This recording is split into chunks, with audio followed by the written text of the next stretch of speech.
Believe it or not, I have things that just pop in my mind at any given time. And when they pop in my mind, I like to share.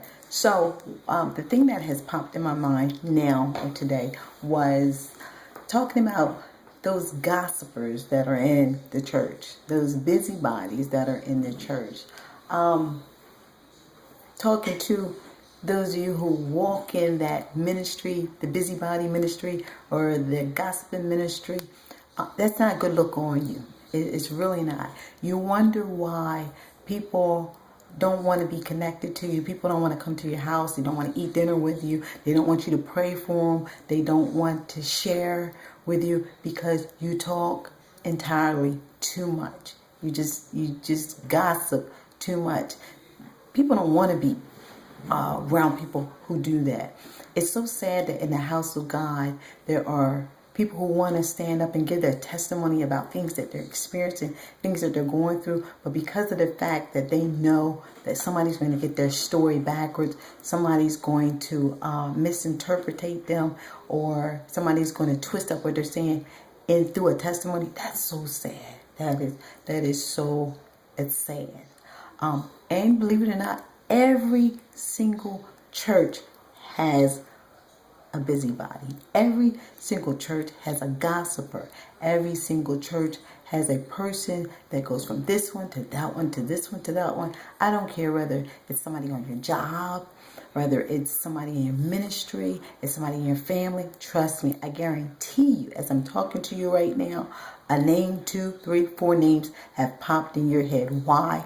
Because it goes on. It really does. And it's so sad for people to have to stand up and share and say, I've been wounded and I've been hurt in the ministry because something that I shared that I wanted to be free from, or that I wanted to be delivered from, that it got into the wrong hands. That's why we have to use discernment before we share a story. We have to know who we're talking to, know their character, know that the person that you're talking to has integrity.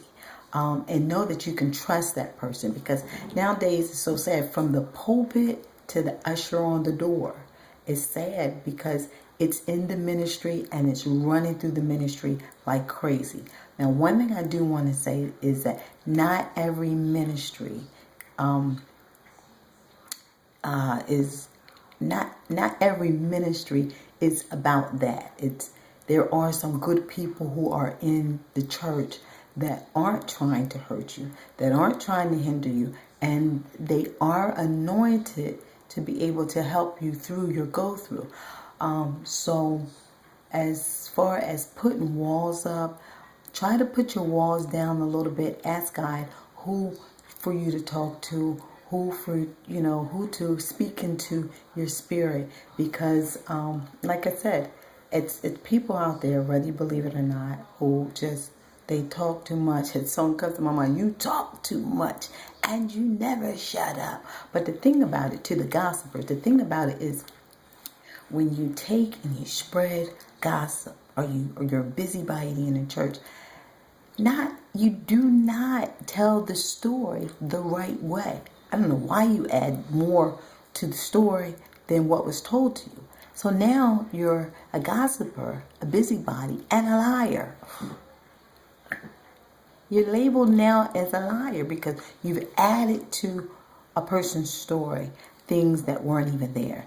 And then when they stand up to testify, to give their testimony about what they've experienced or what they've been through, then because you've planted negative seeds into other people's minds that are in the ministry, now people are looking at those people like they're already guilty, like, oh, I already knew. I knew that. I told you so. That's wrong. That is so wrong. And God is going to hold you accountable for that.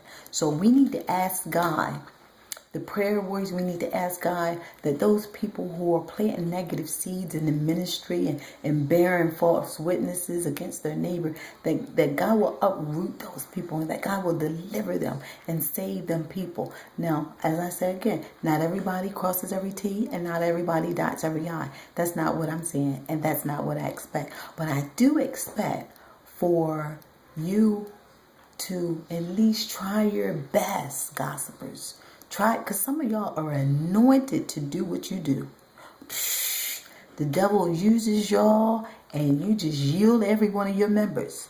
And people should not leave out of the church beaten and wounded and depressed and oppressed by you.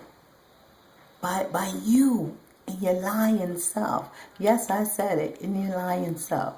You're going to be held accountable for that foolishness. You really are. And that just simply means that the prayer warriors and the intercessors and those that cover your leaders and cover the members of the church, we're going to have to be more on point and start discerning and stopping that stuff, that foolishness, those spirits, before they even walk into the door. So that's what I wanted to share today. That was just in my mind, just about the gossipers and the liars are just running rapid in the house of God.